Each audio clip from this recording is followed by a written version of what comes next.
Yo, what's going on, everybody? Welcome back to the channel. Yes, only a few weeks ago, somebody left a comment in one of my videos and said, IndyCar is better than Formula One. I almost strongly disagree, but I don't know much about IndyCar. So we're going to go see this video that says IndyCar is better than Formula One. And we're going to see if it's true or not. Let's get into the video. Hey. Some race car fans like to compare IndyCar to Formula One, and I used to think those people were idiots. But both series have been increasing in popularity, and since they're both single-seat open-wheel race cars, they even look a little bit alike, kind of like me and the guy from The Mandalorian.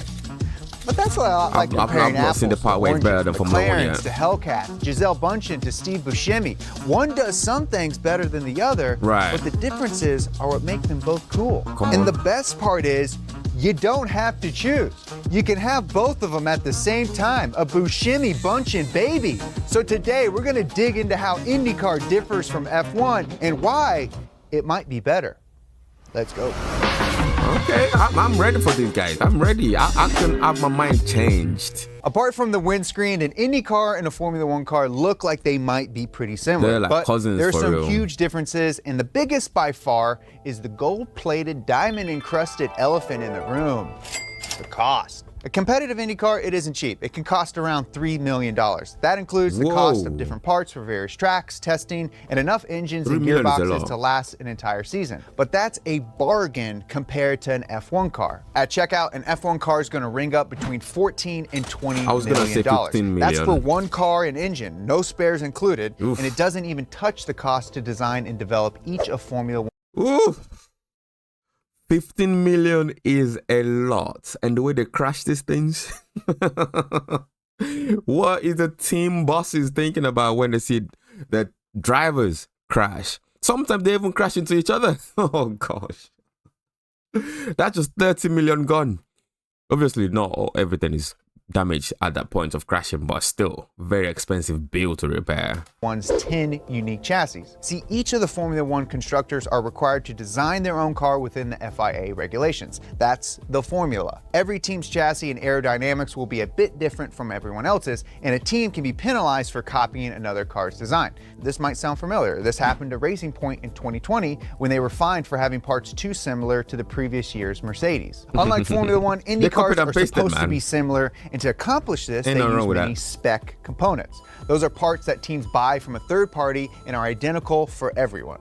Since the teams don't have to do all the individual R&D for those components, that keeps IndyCar's costs at just a fraction of what's found in F1. The chassis and aerodynamic parts of every IndyCar are designed and built by Dallara, an Italian manufacturer specializing in race cars. That's a nice deal. They build components for Le Mans, Formula 2 and 3, and even the upcoming next-gen NASCAR.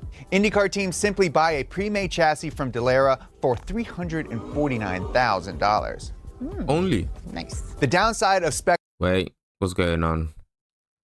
Nah, we don't play that. That quality just dropped for no reason. That's better. Parts is that you don't have individual teams innovating or developing new designs that push the sport forward like you do in Formula One. But everyone having numerous identical parts means that one team can't win simply by out-engineering or outspending their competition. And in F1, one of the biggest targets of engineering and spending is in the engines. Formula One. You should see the last race that happened on Saturday. My God. Mercedes were like, they were out of there. They left the chat. Only because, obviously, they've done their jobs better than everybody else. It's absolutely ridiculous. F1 has 4 engine manufacturers: Mercedes, Ferrari, Renault, and Honda. The F1 power unit is the most expensive part of the car, and a single one can cost $11 million. But Mercedes has spent a total of $1.2 billion over 7 years to develop their current power unit within the strict FIA regulations. For that price, they've got a state-of-the-art turbo hybrid 1.6-liter V6 capable of producing over 1,000 horsepower. IndyCar has just 2 engine manufacturers. They got Honda and they got Chevrolet. And teams can choose which engine to buy for their cars. Those engines cost a thrifty 125 grand, Only? or about 99% cheaper than an F1 engine. Does that mean you're getting 99% less power? No, absolutely No, not. you don't. These are They are quicker in state-of-the-art some places. twin-turbo 2.2-liter V6s capable of 750 horsepower. Each horsepower in an IndyCar costs a measly $167. In F1, you're paying $11,000 per pony. Oh, How much power an oh, engine makes gosh. depends heavily on how much fuel it This is a consumes. good breakdown. And one of the challenges for F1 engineers is FIA regulations that limit fuel consumption. The total fuel allowed for one Grand Prix is limited to 110 kilograms, around 145 liters. There's no refueling during pit stops, and the fuel flow rate can't exceed 100 kilograms an hour. A 1,000 horsepower Bugatti Veyron can drain its 100-liter tank in just 12 minutes. Wow. Developing an engine capable of 1,000 horsepower that can last an entire 2-hour race. If they can do that, why are they not doing it for our cars, bruv? Why don't you limit it and still have a lot of power? Bruv, I'm driving around for one day and I have to buy a new tank of gas. Restricts the goddamn flow for a normal car. Okay, I'm tired of going to the petrol station nearly every day. It's ridiculous. Race with just 135 liters of fuel is a huge engineering challenge that costs a lot of money to figure it out. Okay, maybe Indy it'd be cars expensive don't to have buy. the same limitations. Even though their fuel tanks are about half the size at 70 liters, they do refuel during pit stops, and there's no limitation on how much fuel they can use in a race or how quickly it flows to the engine. IndyCar engineers don't have to spend as much time thinking about fuel economy, which means power is cheaper and easier than it is in F1. Even though there are no restrictions on fuel consumption, IndyCar does restrict the amount of turbo boost for different conditions. Depending on whether the car is qualifying or racing, and depending on the track, cars have between 18 and 22 psi of boost, which means actual power varies between 550 and 700 horsepower. But drivers can also briefly increase boost to 24 psi, producing the engine's maximum power with a push-to-pass button on the steering wheel. F1's DRS system also makes It's gone passing now. easier by reducing drag, but DRS only all works under different. conditions specified by the FIA, and They have to collect mushroom these days and then press the turbo and then press the NOS button. They have so many buttons now, which is ridiculous. Everybody's still trying to get their heads around it. Even the drivers don't know when to use it. They still, they're starting to do this yo-yo. You overtake, they overtake, and they're all confused right now. But I'm sure they will get it right in the next few races. But my goodness gracious, just bring back the... Anyway, I'm not going to complain on this one. We're just going to watch this one and see what the differences are, okay? Woosa. Okay. only at certain parts of each track. An IndyCar driver, it's free to push that push to pass button whenever they choose. They can use the power to pass like the name anytime. says, or to defend against a pass. But push to pass is only available for a total of about 200 seconds per race, varying by track. When to use it and how many times, that's up to the driver. Now, 750 horsepower sounds pretty good to me, and I'm not sure the extra power of a Formula One engine is worth the $10.8 million price difference. Formula One gets criticized for being a series where the deepest pockets often win, and runaway costs like these are why the FIA instituted a budget cap of $145 million per team in 2020. But somehow, They just throw millions everywhere in Formula One. Just million this, million that, million. Oh, how do I get into Formula One? Let me in. Mercedes managed to spend $450 million last year, 3 times the budget cap. So how is that even possible?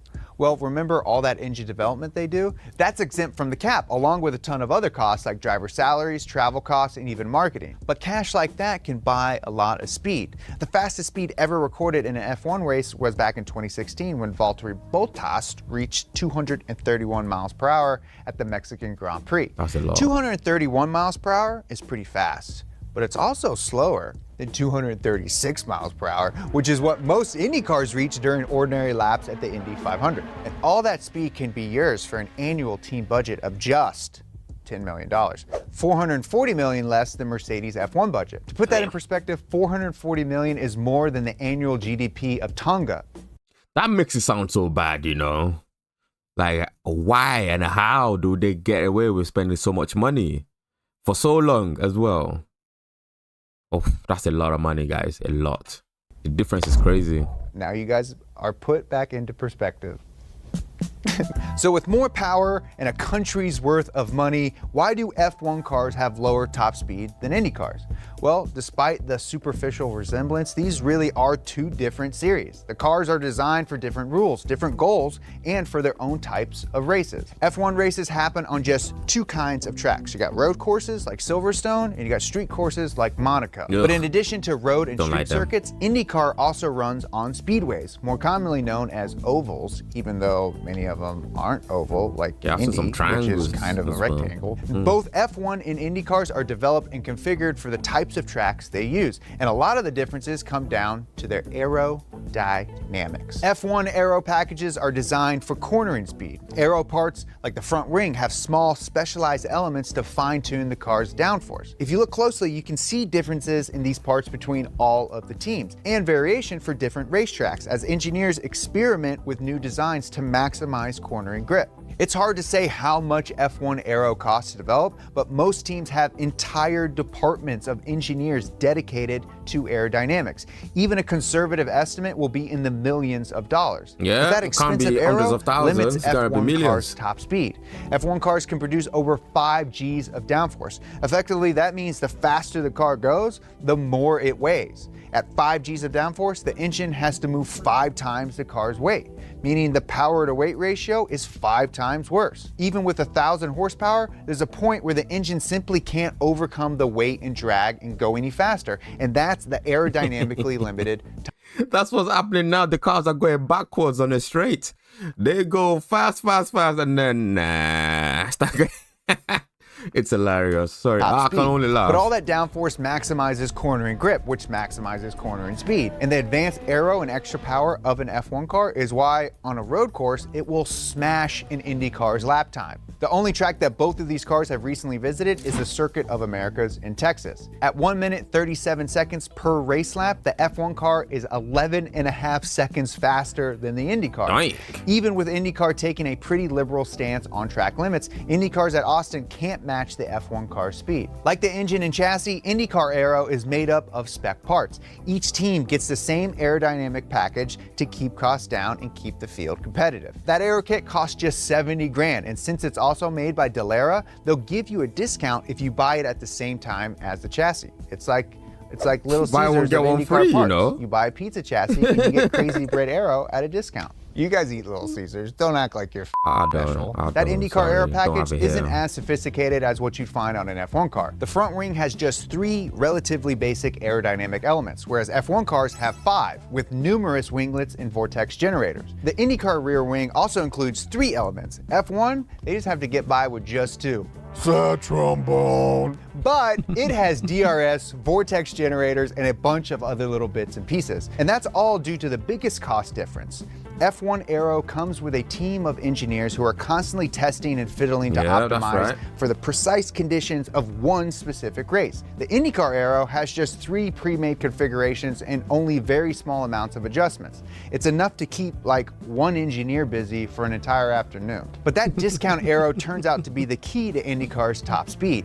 In its highest downforce configuration, the kit can make just 4 Gs, or about 2,500 kilograms of downforce. That's about 500 kilograms less than an F1 car. So even if an Indy car had 1,000 horsepower, it still couldn't outcorner an F1 car. However, on a speedway like one in Indianapolis, an F1 car would be fighting against its own downforce. The Indy car can just switch to its low downforce aero configuration. That removes all but a single element from the front and rear wings and only produces 2.5 Gs of downforce. That's just a third of what the F1 car has, and it's why the Indy car can reach a higher top speed with just 700 horses. Formula One tries to institute cost-cutting measures, but that's difficult because it still wants to be a showcase for new technology in engineering battles. IndyCar is different. Instead of making individual teams' innovations into part of the show, they make it cheaper for teams to compete and on a more even playing field. And because of that, it's attracted racers from all over. In this year's past Indy 500, 8 of the drivers on the grid had F1 experience. That includes Roman Grosjean, Kevin Magnussen from the Haas F1 team, and Marcus Ericsson from Alfa Romeo. And he even said, "I wouldn't be surprised to see more F1 drivers looking to come here.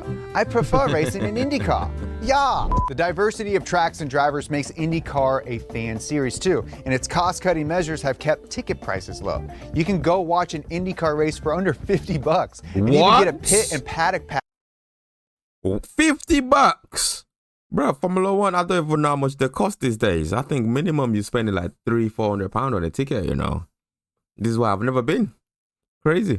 Ask for around 100 bones. Paddock access in the F1, that costs thousands of dollars. Those different philosophies end up producing lots of differences between the two series, including... People are spending like 20 grand, 30 grand for paddock access. Probably even more. Oof. Yeah, that's crazy, guys. Woo! All right, so we still don't know which one is better. We don't know which one is better, okay? Just enjoy your sports and have fun, I guess. That's the message here today, ladies and gentlemen. And on that note, have a wonderful day. Thank you very much for watching this one. I'll see you in the next one. Take it easy. Goodbye. Peace.